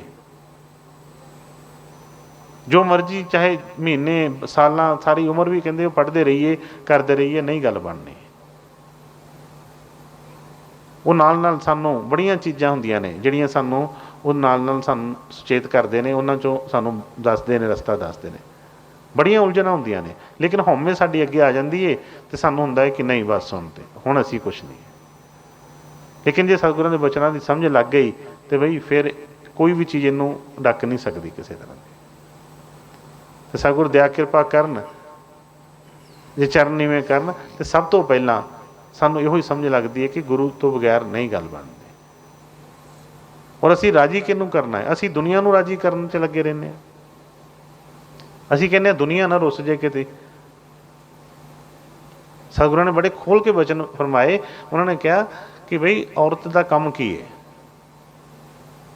ਉਹਨਾਂ ਕਿ ਫਰਮਾਉਣਾ ਕਿ ਬਈ ਉਹਦਾ ਕੰਮ ਹੈ ਕਿ ਜੇਠਾਂ ਵੱਲ ਨਾ ਦੇਖੇ, ਦਿਓਰਾਂ ਵੱਲ ਨਾ ਦੇਖੇ, ਪਤੀ ਵੱਲ ਦੇਖੇ। ਮਤਲਬ ਕੀ ਸੀ ਕਿ ਜੇਠ ਦਿਓਰ ਕੌਣ? ਇਸ ਰਸਤੇ 'ਤੇ ਚੱਲਦੇ ਹਾਂ, ਕੋਈ ਨਵੇਂ, ਕੋਈ ਪੁਰਾਣੇ, ਕੋਈ ਪੁਰਾਣੀ ਸੰਗਤ, ਕੋਈ ਨਵੀਂ ਸੰਗਤ। ਬਈ ਅਸੀਂ ਗੁਰੂ ਦੀ ਸੇਧ ਲੈਣੀ ਹੈ। ਗੁਰੂ ਤੋਂ ਵੱਡਾ ਤਾਂ ਕੋਈ ਨਹੀਂ ਹੈਗਾ। ਜੋ ਗੁਰੂ ਦੇ ਬਚਨ ਨੇ ਉਹ ਸਭ ਤੋਂ ਉੱਪਰ ਨੇ। ਅਸੀਂ ਸਿਰਫ ਸੁਣੀਆਂ ਸੁਣਾਈਆਂ ਗੱਲਾਂ ਲੈ ਕੇ ਭੁਲੇਖੇ 'ਚ ਪਏ ਰਹਿੰਦੇ ਹਾਂ। ਕਦੀ ਕੋਈ ਗ੍ਰੰਥਾਂ ਦੀਆਂ ਕੋਈ ਗੱਲਾਂ ਫੜ ਲੈਂਦੇ ਹਾਂ, ਕੋਈ ਫੜਨੇ। ਗੁਰੂ ਨੇ ਇੰਨੇ ਮਾਣ ਨਾਲ ਉਹਨਾਂ ਨੇ ਫਰਮਾਉਣਾ ਕਿ ਬਈ ਜੇ ਬਾਣੀ ਵੀ ਸਤਿਗੁਰਾਂ ਦੇ ਬਚਨਾਂ ਨਾਲ ਮੇਲ ਖਾਂਦੀ ਹੈ ਤਾਂ ਸਹੀ ਹੈ, ਜੇ ਨਹੀਂ ਤਾਂ ਬਈ ਮੈਂ ਨਹੀਂ ਉਹਨੂੰ ਮੰਨਦਾ। ਇੰਨਾ ਆਪਣੇ ਗੁਰੂ 'ਤੇ ਮਾਣ। ਜਦੋਂ ਸਾਡੇ ਅੰਦਰ ਇੰਨੀ ਦ੍ਰਿੜਤਾ ਆਏਗੀ, ਅਸੀਂ ਡਰਦੇ ਫਿਰਦੇ ਹਾਂ। ਗੁਰੂ ਨਾਲ ਗੱਲ ਕਰਨ ਲੱਗਿਆ ਵੀ ਸਾਨੂੰ ਡਰ ਹੁੰਦਾ ਕਿ ਸਾਨੂੰ ਕੋਈ ਦੇਖਦਾ ਤਾਂ ਨਹੀਂ ਪਿਆ, ਸਾਨੂੰ ਕੋਈ ਲਾਗੇ ਤਾਂ ਨਹੀਂ ਖੜਾ, ਕੋਈ ਸਾਡੀ ਕੋਈ ਗੱਲ ਤਾਂ ਨਹੀਂ ਸੁਣ ਰਿਹਾ, ਕੋਈ ਕੀ ਹੋਏਗਾ। ਬਈ ਇੰਨਾ ਡਰ, ਜੇ ਇੰਨਾ ਡਰ ਕਿਤੇ ਗੁਰੂ ਦਾ ਕੀਤਾ ਹੋਵੇ ਤਾਂ ਪਲ ਨਾ ਲੱਗੇ ਇਹਨੂੰ ਅੱਗੇ ਨਿਕਲਣ ਦੇ ਵਿੱਚ। ਲੇਕਿਨ ਅਸੀਂ ਦੁਨੀਆ ਦਾ ਹੀ ਡਰ ਰੱਖ ਕੇ ਅੱਗੇ ਚੱਲਦੇ ਰਹਿੰਦੇ ਹਾਂ। ਇਸ ਲਈ ਜਦੋਂ ਵੀ ਇਹਨੂੰ ਇਸ ਚੀਜ਼ ਦੀ ਸਮਝ ਆ ਗਈ, ਇਹ ਸਾਰੇ ਡਰ ਛੱਡ ਕੇ ਇੱਕ ਪਾਸੇ ਸਿਰਫ ਗੁਰੂ ਦਾ ਡਰ ਫੜ ਲਏ। ਅਤੇ ਉਹਨਾਂ ਦੇ ਵਚਨ ਸੀ ਕਿ ਜੇ ਗੁਰੂ ਦਾ ਡਰ ਆ ਗਿਆ ਤਾਂ ਬਈ ਸਾਰੇ ਡਰ ਇਹਨੂੰ ਮਾਫ ਨੇ, ਕੋਈ ਡਰ ਇਹਨੂੰ ਨਹੀਂ ਲੱਗੇਗਾ। ਲੇਕਿਨ ਇਹਨੇ ਜੇ ਗੁਰੂ ਦਾ ਡਰ ਛੱਡਿਆ ਹੈ, ਫਿਰ ਇਹਨੂੰ ਬਿਮਾਰੀਆਂ ਦੇ, ਇਹਨੂੰ ਪੈਸੇ ਦੇ, ਇਹਨੂੰ ਦੁਨੀਆ ਦੇ, ਇਹਨੂੰ ਰਿਸ਼ਤੇਦਾਰੀਆਂ ਦੇ, ਇਹਨੂੰ ਯਾਰਾਂ ਦੋਸਤਾਂ ਦੇ ਕਈ ਡਰ ਇਹਨੂੰ ਜਿਹੜੇ ਚੰਬੜਨਗੇ ਫਿਰ। ਲੇਕਿਨ ਜੇ ਇੱਕ ਗੁਰੂ ਦਾ ਡਰ ਇਹਨੇ ਕਰ ਲਿਆ ਤਾਂ ਕੋਈ ਡਰ ਇਹਦੇ ਲਾਗੇ ਫਟਕ ਨਹੀਂ ਸਕਦਾ ਕੋਈ ਵੀ।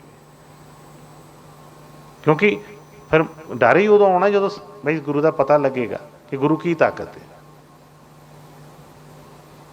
ਅਤੇ ਸਤਿਗੁਰ ਦਇਆ ਕਿਰਪਾ ਕਰਨ, ਇੰਨਾ ਭਰੋਸਾ, ਹੋਰ ਕੁਛ ਨਹੀਂ। ਹੋਰ ਇਹਨੇ ਅਸੀਂ ਕੀ ਭਗਤੀ ਕਰਨੀ ਹੈ ਜਾਂ ਸਾਡੇ ਕੀਤਿਆਂ ਕੀ ਹੋਣਾ ਕੀ ਹੈ। ਲੇਕਿਨ ਇੱਕ ਵਿਸ਼ਵਾਸ ਭਰੋਸਾ ਹੋਵੇ ਕਿ ਅਸੀਂ ਉਸ ਤਾਕਤ ਦੇ ਅਧੀਨ ਆ ਜਿਹੜੀ ਨਾ ਜੰਮਦੀ ਹੈ, ਨਾ ਮਰਦੀ ਹੈ, ਨਾ ਆਉਂਦੀ ਹੈ, ਨਾ ਜਾਂਦੀ ਹੈ। ਉਹ ਸਦਾ ਹੀ ਮੌਜੂਦ ਹੈ। ਸਤਿਗੁਰਾਂ ਨੇ ਕਈ ਵਾਰ ਵਚਨ ਫਰਮਾਏ ਕਿ ਬਈ ਗੁਰੂ ਨਹੀਂ ਮਰਦਾ ਕਦੀ, ਭਾਵ ਮਰ ਜਾਂਦਾ ਸਾਡਾ। ਅਸੀਂ ਕਹਿੰਦੇ ਹੁੰਦੇ ਸੀ ਗੁਰੂ, ਚਲੇ ਗਏ ਹੁਣ ਬਸ। ਬਈ ਜੇ ਗੁਰੂ ਚਲਾ ਗਿਆ ਤਾਂ ਫਿਰ ਇਹ ਕਿਸ ਤਰ੍ਹਾਂ ਸਾਰਾ ਇਹ ਸਭ ਕੁਝ ਚੱਲ ਰਿਹਾ ਤਾਣਾ ਬਾਣਾ। ਉਹ ਹਮੇਸ਼ਾ ਹੀ ਮੌਜੂਦ ਹੈ। ਲੇਕਿਨ ਸਾਡਾ ਭਾਵਨਾ ਖਤਮ ਹੋ ਜਾਂਦੀ ਹੈ, ਭਾਵ ਜਿਹੜਾ ਮਰ ਜਾਂਦਾ ਹੈ ਅਤੇ ਅਸੀਂ ਉੱਥੇ ਖਤਮ ਕਰ ਲੈਂਦੇ ਹਾਂ। ਪਿੱਛੋਂ ਤੋਂ ਇਤਿਹਾਸ ਪੜ੍ਹ ਕੇ ਵੇਖੀਏ ਇਹੋ ਹੀ ਚੀਜ਼ ਚੱਲਦੀ ਆ ਰਹੀ ਹੈ। ਫਿਰ ਕਾਹਦਾ ਮਾਣ, ਕਾਹਦਾ ਸਾਨੂੰ ਉਸ ਚੀਜ਼ ਦਾ ਫਿਰ ਪਤਾ ਲੱਗਾ ਕਿ ਗੁਰੂ ਅਸੀਂ ਕਰਦੇ ਰਹੀਏ ਕਿ ਅਸੀਂ ਗੁਰੂ ਦੇ ਬੱਚੇ ਹਾਂ, ਅਸੀਂ ਗੁਰੂ ਦੇ ਬੱਚੇ ਨਹੀਂ। ਅੱਖਾਂ ਵਾਲਿਆਂ ਦੇ ਰਹਿੰਦਾ ਯਾਰ ਨਿੱਤ ਸਾਹਮਣੇ, ਜਿਨ੍ਹਾਂ ਨੂੰ ਅੱਖਾਂ ਹੁੰਦੀਆਂ ਉਹਨਾਂ ਨੂੰ ਕਦੀ ਦੂਰ ਨਹੀਂ ਹੁੰਦਾ। ਸਾਨੂੰ ਅੱਖਾਂ ਹੀ ਨਹੀਂ ਉਹ ਜਿਹੜੀਆਂ ਦ੍ਰਿਸ਼ਟੀ ਨਹੀਂ ਉਹ ਜਿਹੜੀ ਮਿਲਦੀ। ਅਸੀਂ ਸਿਰਫ ਵੇਖਿਆ ਬਾਹਰੋਂ ਉਸ ਦੇਹ ਨੂੰ, ਦੇਹ ਆਉਂਦੀ ਜਾਂਦੀ ਹੈ, ਪਰ ਗੁਰੂ ਜਿਹੜੀ ਹੈ ਸਤਿਗੁਰਾਂ ਨੇ ਫਰਮਾਉਣਾ ਗੁਰੂ ਨਾਮ ਕਿਸੇ ਦੇਹ ਦਾ ਨਹੀਂ ਹੈ, ਗੁਰੂ ਉਸ ਤਾਕਤ ਦਾ ਨਾਮ ਹੈ। ਲੇਕਿਨ ਜਦੋਂ ਉਹਦੇ ਨਾਲ ਸਾਡਾ ਸਾਖਸ਼ਾਤਕਾਰ ਹੋਏਗਾ ਤੇ ਫਿਰ ਬਈ ਕੋਈ ਭੁਲੇਖੇ ਨਹੀਂ ਫਿਰ ਕੇ, ਅਤੇ ਉੱਥੋਂ ਤੱਕ ਪਹੁੰਚਣ ਵਾਸਤੇ ਵੀ ਉਹਨਾਂ ਦੀ ਸਹਾਇਤਾ ਤੋਂ ਬਗੈਰ ਨਹੀਂ ਪਹੁੰਚਿਆ ਜਾ ਸਕਦਾ। ਬੜੀਆਂ ਐਸੀਆਂ ਚੀਜ਼ਾਂ ਨੇ, ਦਲੀਲਾਂ ਜਾਂ ਕੁਛ ਵੀ, ਉਹਨੂੰ ਸਮਝਣ ਵਾਸਤੇ ਫਿਰ ਅੱਗੇ ਕੋਈ ਨਾ ਕੋਈ ਸਾਨੂੰ ਮਦਦ ਚਾਹੀਦੀ ਹੁੰਦੀ ਹੈ। ਸਤਿਗੁਰ ਬੜਾ ਖੋਲ੍ਹ ਕੇ ਬਚਨ ਕਈ ਫਰਮਾਉਣੇ, ਪਰ ਬਈ ਜੇ ਉਹ ਵੀ ਸਤਸੰਗ ਨਾ ਹੋਵੇ ਜਾਂ ਉਹ ਵੀ ਸਤਿਗੁਰ ਦੀ ਕਿਰਪਾ ਨਾ ਕਰਨ ਤੇ ਉਹ ਭਾਵੇਂ ਸਾਫ਼ ਵੀ ਫਰਮਾ ਦੇਣ, ਕੋਈ ਬਚਨ ਨਹੀਂ ਸਮਝ ਆਉਂਦੇ ਹੈਗੇ। ਹਾਂਜੀ। ਸੰਤ ਜਨਾ ਮਿਲ ਸੰਗਤੀ, ਗੁਰਮੁਖ ਤੀਰਥ ਹੋਏ।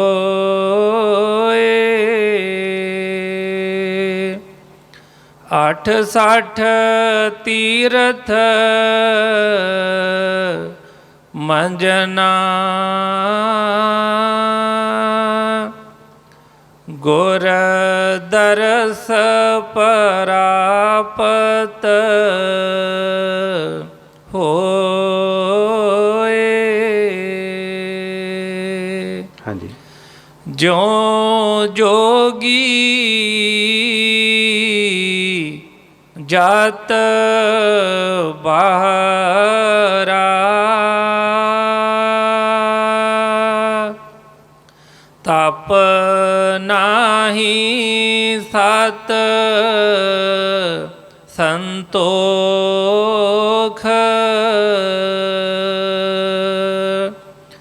ਤਿਉ ਨਾਮੈ ਬਿਨ ਦੇਹੁਰੀ, ਜਮ ਮਾਰੇ ਅੰਤਰ ਦੋਖ। ਉਹ ਕਹਿੰਦੇ ਇੱਕ ਸੇਵਕ ਵਾਸਤੇ, ਗੁਰਮੁਖ ਵਾਸਤੇ ਤੀਰਥ ਕੀ ਨੇ? ਲੋਕ ਬਹੁਤ ਤੀਰਥਾਂ 'ਚ ਇਸ਼ਨਾਨ ਕਰਦੇ ਨੇ। ਦੁਨੀਆ ਕਿਤੇ ਵੀ ਚਲੇ ਜਾਓ ਤੁਸੀਂ, ਹਰਿਦੁਆਰ ਚਲੇ ਜਾਓ, ਹੋਰ ਕਿਸੇ ਐਸੇ ਤੀਰਥ ਜਗ੍ਹਾ ਚਲ ਜਾਓ, ਭਰੇ ਹੀ ਪਏ ਨੇ। ਲੇਕਿਨ ਗੁਰਮੁਖ ਵਾਸਤੇ ਉਹਨਾਂ ਨੇ ਫਰਮਾਇਆ ਕਿ ਸੰਤ ਜਨਾ ਮਿਲ ਸੰਗਤੀ, ਗੁਰਮੁਖ ਤੀਰਥ ਹੋਏ। 68 ਤੀਰਥ ਮੰਜਨਾ, ਗੁਰੂ ਦਰਸ਼ ਪ੍ਰਾਪਤ ਹੋਏ। ਗੁਰੂ ਪੂਜਾ ਮੈਂ ਸਭ ਕੀ ਪੂਜਾ। ਕਹਿੰਦੇ ਕਿ ਇੱਕ ਗੁਰਮੁਖ ਵਾਸਤੇ ਆਪਣੇ ਸਤਿਗੁਰਾਂ ਦੇ ਦਰਸ਼ਨ ਹੀ ਜਿਹੜੇ ਨੇ 68 ਤੀਰਥਾਂ ਦਾ ਜਿਹੜਾ ਦਰਸ਼ਨ ਕਰਨ ਦੇ ਬਰਾਬਰ ਨੇ। ਸਾਰੇ ਹੀ ਉਹਨੂੰ ਆਪਣੇ ਗੁਰੂ ਦੇ ਦਰਸ਼ਨ ਦੇ ਵਿੱਚ ਹੀ ਮਿਲ ਜਾਂਦਾ। ਉਹਦਾ ਜਿੰਨਾ ਵੀ ਉਹਦਾ ਫਲ ਹੈ ਉਹ ਇਹਨੂੰ ਆਪਣੇ ਸਤਿਗੁਰਾਂ ਦੇ ਚਰਨਾਂ 'ਚ ਹੀ ਮਿਲ ਜਾਂਦਾ ਹੈ। ਕਿਤੇ ਬਾਹਰ ਇਹਨੂੰ ਭੱਜਣ ਦੀ ਲੋੜ ਨਹੀਂ ਪੈਂਦੀ। ਤੈਨੂੰ ਫਰਮਾਇਆ ਕਿ ਸੰਤ ਜਨਾ ਮਿਲ ਸੰਗਤੀ, ਗੁਰਮੁਖ ਤੀਰਥ ਹੋਏ।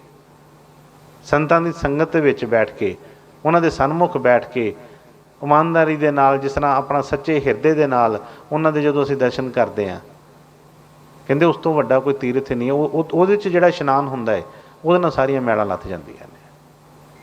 ਲੇਕਿਨ ਬਾਹਰ ਅਸੀਂ ਜਿੰਨਾ ਮਰਜ਼ੀ ਉਸ ਤੀਰਥਾਂ ਇਸ਼ਨਾਨ ਕਰਦੇ ਹਾਂ, ਸਾਡੇ ਅੰਦਰ ਦੀ ਮੈਲ ਨਹੀਂ ਨਿਕਲਦੀ। ਪਾਣੀ ਨਾਲ ਸਰੀਰ ਦੀ ਬਾਹਰੋਂ ਮੈਲਾਂ ਉਤਰਦੀਆਂ ਨੇ ਜ਼ਰੂਰ, ਲੇਕਿਨ ਜਦੋਂ ਉਸ ਭਗਤੀ ਵਾਲੇ ਸਰੋਵਰ ਦੇ ਵਿੱਚ, ਉਸ ਪ੍ਰੇਮ ਵਾਲੇ ਸਰੋਵਰ ਦੇ ਵਿੱਚ ਡੁਬਕੀ ਲਗਾਉਂਦੇ ਆ ਅਤੇ ਫਿਰ ਬਈ ਨਾਲੋਂ ਨਾਲ ਹੀ ਮੈਲਾਂ ਜਿਹੜੀਆਂ ਉਤਰਦੀਆਂ ਨੇ। ਪਿਛਲੇ ਇਤਿਹਾਸ ਦੇ ਵਿੱਚ ਦੇਖੀਏ ਕਿ ਕਿੰਨੀ ਦੇਰ ਮਹਾਤਮਾ ਜਿਹੜੇ ਸੀ, ਕਈ ਐਸੇ ਕਿ ਕਿੰਨੀ ਦੇਰ ਤੀਰਥਾਂ 'ਤੇ ਇਸ਼ਨਾਨ ਕਰਦੇ ਰਹੇ, ਪਹਾੜਾਂ 'ਚ ਜਾਂਦੇ ਰਹੇ, ਕਈ ਥਾਵਾਂ 'ਤੇ ਮੱਥੇ ਟੇਕਦੇ ਰਹੇ। ਲੇਕਿਨ ਜਦੋਂ ਗੁਰੂ ਦੇ ਪਾਸ ਆ ਗਏ ਫਿਰ ਨਹੀਂ ਕੋਈ ਸੁੱਝਿਆ। ਕਿਸੇ ਚੀਜ਼ ਦੀ ਲੋੜ ਹੀ ਮਹਿਸੂਸ ਨਹੀਂ ਹੋਈ ਕਿ ਸਾਨੂੰ ਹੁਣ ਹੋਰ ਕਿਸੇ ਤੀਰਥ ਦੀ ਲੋੜ ਹੈ। क्योंकि उस तीरथ के डुबकी लगा के सब कुछ पवित्र हो गया। तो फरमाया कि ज्यों जोगी जत बाहरा तप नाही सत संतोख, त्यों नामे दिन बिन देहरी जम मारे अंतर दो। हुण जिस तरह कोई भी साधना करते हैं, साधना कर बाहरों असी सारे काम करिए, लेकिन जो वो नियम है उसकी पालना नहीं करते, तो की असी उस चीज़ का आनंद लै सकते हैं। स्कूल जाने पर पढ़ते नहीं, डॉक्टर कोल जाने वो कहने के मुताबिक परहेज नहीं करते, दवाई नहीं खाते, और सुनाउण रख लिया कि असी 15 दिन ही असी डॉक्टर को फेरा मारते हैं जी। असी तो हर हफ्ते डॉक्टर को जाने, असी तो हर हफ्ते जिहड़ा पूरा चैकअप कराने, जां स्कूल चों तो असी नागा नहीं कभी किया, फिर उसका कोई फायदा नहीं। उन्होंने फरमाया कि ज्यों जोगी जत बाहरा, कि जिहड़ा कोई सेवक जो अपने गुरु के रस्ते ते चलता है तो गुरु कोई नियम दसदा है, कोई मर्यादा दसदा है, जो उस मर्यादा को फॉलो ही नहीं कर रहा, उस नियम की पालना नहीं कर रहा, तो बई सारे तप वो जिहड़े व्यर्थ ने। हुण सतगुर जो हुक्म लगाउंदे ने असीं देखिए कि असीं उन्हां हुक्मां की पालना करते हैं। जो नियम वो कहते हैं कि सानू अपना कंट्रोल ही ना मन ते ना तन ते किसी चीज़ ते कंट्रोल नहीं साडा। सतगुरां ने बड़ी बार फरमाउणा कि बई खिच के ऐ रखना पैंदा है, होना तो गुरु के बल दे नाल ही है, लेकिन जो सतगुरां कोलों बाकी चीज़ां मंगते हैं तो वह मिलदियां ने, तो जे उन्हां दा प्रेम भरोसा प्यार मंगांगे, उस चीज़ की ताकत मंगांगे तो वह भी दिया करनगे। पर असीं आप ही नहीं चाहुंदे कि साडा इस चीज़ के उत्ते कोई कंट्रोल होवे। मन इंद्रियां खुल्लियां छड्डियां एकदम, जिधर नूं बस मन खिंचदा उधर नूं दौड़े चले जाते हैं। फिर असीं कहने असीं गुरु के बच्चे हैं, गुरु साडे ते दया क्यों नहीं करता, क्यों नहीं कृपा साडे ते हुंदी।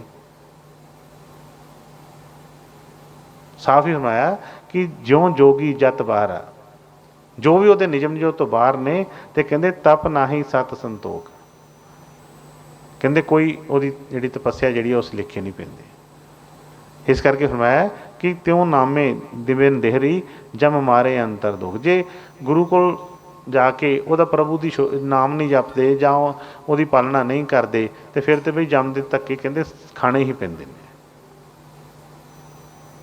गुरु को जाके अपनी रहनी बदलनी सी, उन्होंने कहा रहनी रहे सोई सिख मेरा। जे असी रहनी साडी कोई नहीं है, जो आम संसार के कर्म ने वही साडे कर्म ने, जो लोग जिस तरह सारे काम करते हैं धक्के खाते फिरते हैं उस तरह असी खाने, और असी सिर्फ नाम रख लिया गुरु का कि असी गुरु के, तो कहते नहीं गल बनेगी। हाँ जे गुरु के रस्ते ते आ गए हैं तो फिर बई नियम बदलने पैणगे। बड़े खोल के सागरों ने वचन फरमाया कि बई चोरां दे भी असूल होंदे ने, बुचड़ां दे भी असूल होंदे, कंजरां दे भी असूल होंदे ने। तो उन्होंने फरमाया जे गुरु वाले का कोई असूल नहीं है तो फिर ये गुरु वाला कादा है, गल्लां नाल नहीं गल बननी। फरमाया कि नियम जिहड़े अपनाने पैणगे। जे असीं चाहुंदे आ कि जो गुरु फरमाउंदे आ उन्होंने देखना चाहुंदे आ कि गुरु का सेवक दह दिस जापे, गुरु के सिख को दुख ना व्यापे, जे उन्होंने दुखों सुखों तो उपर उठना चाहुंदे आ तो फिर उन्होंने फरमाउणा कि बई नियम जिहड़े अपनाने पैणगे, जो भी सतगुर दसते ने उस रस्ते ते आउणा पएगा। जदों उस रस्ते के उत्ते चलांगे तो बई सतगुर दे नाल हो के सारियां चीज़ां सारियां बलावां जिहड़ियां तो दूर कर दिंदे ने।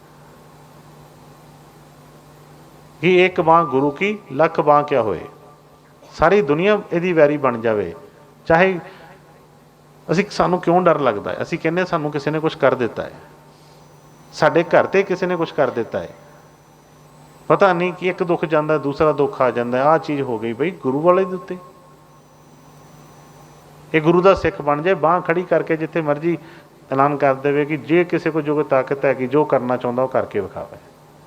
गुरु ने फरमाना कि जिन्होंने तत्ती हवा भी लग जाती है तो बई ये छड्ड दवे फिर सब कुछ, लेकिन ये होवे गुरु का सिख सही। ये नहीं कि कला नाम धराया होवे, कला बाहरों नाम रखने नाल नहीं। कहना फरमाया कि रहनी रहे सोई सिख मेरा। कोई सतगुर सानू ये नहीं कि कोई वखरा कोई कहते कि कोई देश है उत्थे चले जाओ या कोई घर बार छड्ड दो, नहीं।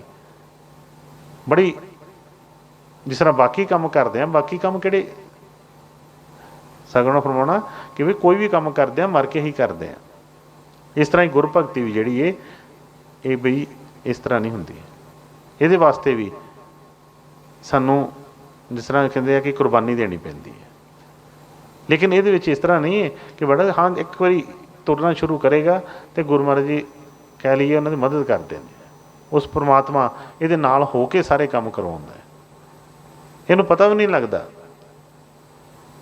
ਪਰ ਇਹ ਆ ਕਿ ਉਹਨਾਂ ਨੇ ਕਿਹਾ ਚਰਨ ਸਰਨ ਗੁਰੂ ਇੱਕ ਪੈਂਡਾ ਜਾਏ ਚੱਲ, ਸਤਿਗੁਰੂ ਕੋਟ ਪੈਂਡਾ ਆਗੇ ਹੋਏ ਲੇਦਾ। ਇੱਕ ਕਦਮ ਅਸੀਂ ਵਧਾਉਣਾ ਹੈ ਉੱਧਰ ਨੂੰ। ਉਹ ਇੱਕ ਕਦਮ ਕੀ ਹੈ? ਬਸ ਇਹੋ ਹੀ ਵਿਸ਼ਵਾਸ ਨਾਲ, ਭਰੋਸੇ ਨਾਲ, ਇਮਾਨਦਾਰੀ ਦੇ ਨਾਲ ਸਿਰਫ ਆਪਣੇ ਆਪ ਨੂੰ ਸੌਂਪ ਦੇਵੇ ਉਹਨਾਂ ਦੇ ਚਰਨਾਂ। ਬਾਕੀ ਕੰਮ ਉਹਨਾਂ ਦਾ ਹੈ, ਫਿਰ ਆਪੇ ਸਭ ਕੁਝ ਕਰਨਗੇ। ਹਾਂਜੀ। ਸਾਕਤ ਪ੍ਰੇਮ ਨਾ ਪਾਈਐ, ਹਰ ਪਾਈਐ ਸਤਿਗੁਰ ਪਾਏ।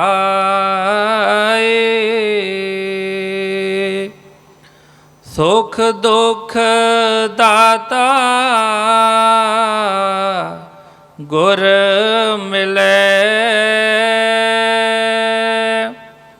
ਕਹੋ ਨਾਨਕ ਸਿਫਤ ਸਮਾਏ।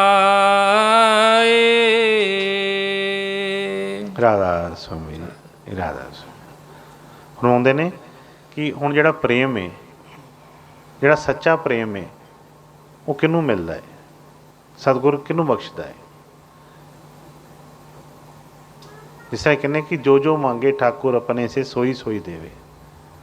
ਜਿਹਦੇ ਅੰਦਰ ਉਹ ਚਾਹਤ ਹੋਏਗੀ, ਜਿਹਦੇ ਅੰਦਰ ਉਹ ਸੱਚਾ ਪ੍ਰੇਮ ਪਾਉਣ ਦੀ ਚਾਹਤ ਹੈ, ਜਿਹੜਾ ਉਸ ਵਾਸਤੇ ਹਰ ਤਰ੍ਹਾਂ ਆਪਣੇ ਆਪ ਨੂੰ ਤਿਆਰ ਕਰਦਾ ਹੈ, ਕੋਈ ਵੀ ਕੀਮਤ ਦੇਣ ਨੂੰ ਤਿਆਰ ਹੈ ਕਿ ਮੈਨੂੰ ਉਹ ਜਿਹੜੀ ਖੁਸ਼ੀ ਮਿਲੇ, ਮੈਨੂੰ ਸੱਚਾ ਪ੍ਰੇਮ ਲੱਗੇ, ਅਤੇ ਉਹਨੂੰ ਕੋਈ ਵੀ ਦੇਰ ਨਹੀਂ ਲੱਗਦੀ।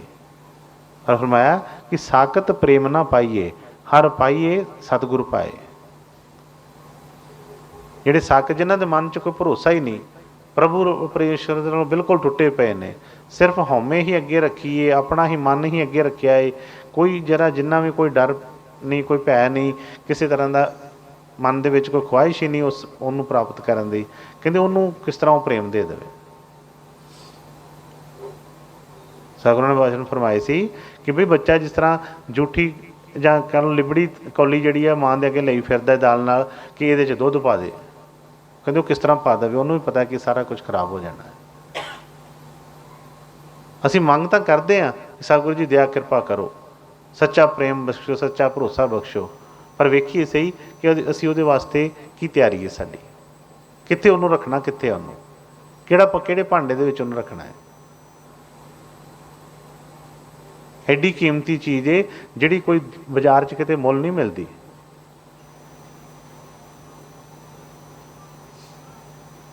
ਉਹ ਜਿਹੜੀ ਦਇਆ ਕਿਰਪਾ ਦੀ ਜਿਹੜੀ ਗੱਲ ਕਰਦੇ ਆ, ਉਹਦੀ ਕੀਮਤ ਵੇਖੋ ਉਹਨਾਂ ਨੇ ਕੀ ਰੱਖੀ ਹੈ।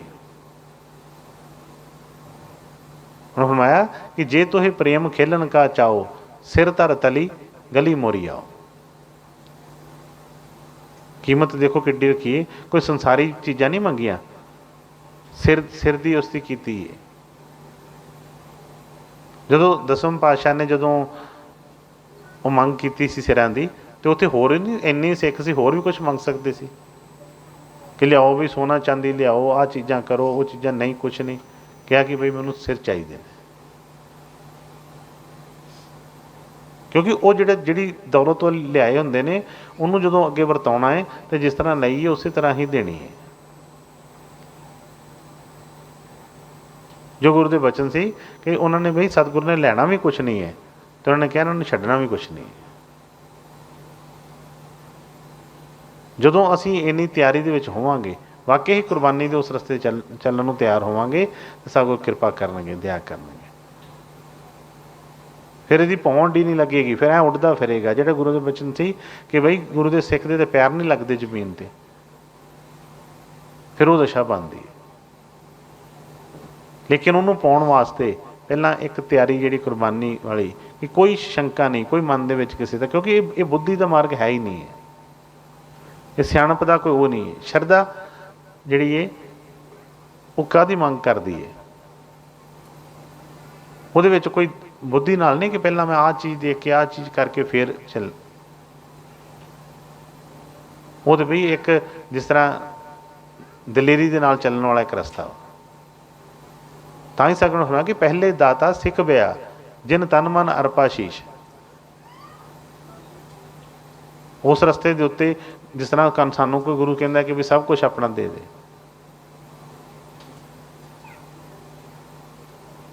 ਅਸੀਂ ਸਾਡੇ ਕੋਲ ਕਿਹੜੀ ਐਸੀ ਕੋਈ ਗਿਆਨ ਇੰਦਰੀ ਹੈ ਕਿ ਜਿਹਦੇ ਨਾਲ ਅਸੀਂ ਉਸ ਚੀਜ਼ ਨੂੰ ਪਰਖ ਸਕਦੇ? ਸਾਡੇ ਕੋਲ ਕਦੀ ਵੀ ਨਹੀਂ ਉਹ ਚੀਜ਼ ਹੋਣੀ। ਜਿੰਨਾ ਮਰਜ਼ੀ ਅਸੀਂ ਸਾਡੇ ਕੋਲ ਗਿਆਨ ਹੋ ਜਾਏ, ਅਸੀਂ ਬੰਦੇ ਨੂੰ ਬੰਦਾ ਨਹੀਂ ਪਰਖ ਸਕਦਾ, ਗੁਰੂ ਨੂੰ ਕੀ ਪਰਖਣਾ ਹੈ? ਗੁਰੂ ਨੂੰ ਪਰਖਣ ਵਾਸਤੇ ਸਾਡੇ ਕੋਲ ਕੋਈ ਚੀਜ਼ ਨਹੀਂ ਹੈਗੀ। ਲੇਕਿਨ ਅਸੀਂ ਪਏ ਰਹਿੰਦੇ ਹਾਂ ਉਸ ਜੱਕੋ ਤੱਕੇ ਦੇ ਵਿੱਚ, ਉਹਦੇ 'ਚ ਅਸੀਂ ਟਾਈਮ ਆਪਣਾ ਸਾਰਾ ਬਰਬਾਦ ਕਰ ਲੈਂਦੇ ਹਾਂ। ਇਸ ਲਈ ਸਭ ਤੋਂ ਪਹਿਲਾਂ ਉਹਨਾਂ ਨੇ ਕਿਹਾ ਕਿ ਸਿਰ ਦੀ ਮੰਗ ਕੀਤੀ ਹੈ। ਸਿਰ ਕਾਹਦੇ ਵਾਸਤੇ? ਕਿਉਂਕਿ ਇਹੋ ਹੀ ਸਿਰ ਹਰ ਥਾਂ 'ਤੇ ਅਸੀਂ ਲੁਕਾਈ ਜਾਂਦੇ ਹਾਂ। ਇਹ ਨਾ ਕਿਤੇ ਝੁਕ ਜੇ, ਇਹ ਨਾ ਕਿਤੇ ਕੱਟਿਆ ਜਾਵੇ। ਜਦੋਂ ਇਹੋ ਹੀ ਗੁਰੂ ਨੂੰ ਭੇਟ ਕਰ ਦਿੱਤਾ, ਫਿਰ ਪਿੱਛੇ ਕੀ ਰਹਿ ਕੀ ਗਿਆ ਆਪਣਾ? ਫਿਰ ਇਹ ਗੁਰੂ ਦਾ ਹੋ ਗਿਆ। ਪਰ ਜਿਹੜੀ ਚੀਜ਼ ਗੁਰੂ ਦੀ ਹੋ ਗਈ, ਉਹਨੂੰ ਫਿਰ ਬਈ ਕੋਈ ਵੀ ਨਹੀਂ ਕਿਸੇ ਤਰ੍ਹਾਂ ਦਾ ਕੋਈ ਦੁੱਖ ਬਚਾ ਸਕਦਾ। ਇਸ ਲਈ ਹੋਣਾ ਕਿ ਸਾਕਤ ਪ੍ਰੇਮ ਨਾ ਪਾਈਏ, ਹਰ ਪਾਈਏ ਸਤਿਗੁਰ ਪਾਏ, ਸੁਖ ਦੁੱਖ ਦਾਤਾ ਗੁਰ ਮਿਲੇ, ਕਹੋ ਨਾਨਕ ਸਿਫਤ ਸਮਾਏ। ਜਦੋਂ ਸਤਿਗੁਰਾਂ ਦੀ ਦਇਆ ਦੇ ਕਿਰਪਾ ਦੇ ਨਾਲ ਸਿਰ ਭੇਟ ਕਰ ਦਿੱਤਾ ਉਹਨਾਂ ਨੂੰ, ਜਦੋਂ ਗੁਰੂ ਦੇ ਨਾਲ ਇੱਕਮੁੱਖ ਹੋ ਗਿਆ, ਉਹ ਜਿਹੜਾ ਸੁੱਖਾਂ ਦੁੱਖਾਂ ਦਾ ਦਾਤਾ ਹੈ, ਸਭ ਕੁਛ ਉਹਦੇ ਭੰਡਾਰ ਦੇ ਵਿੱਚ ਹੀ ਹੈ, ਸਭ ਕੁਛ ਹੈ।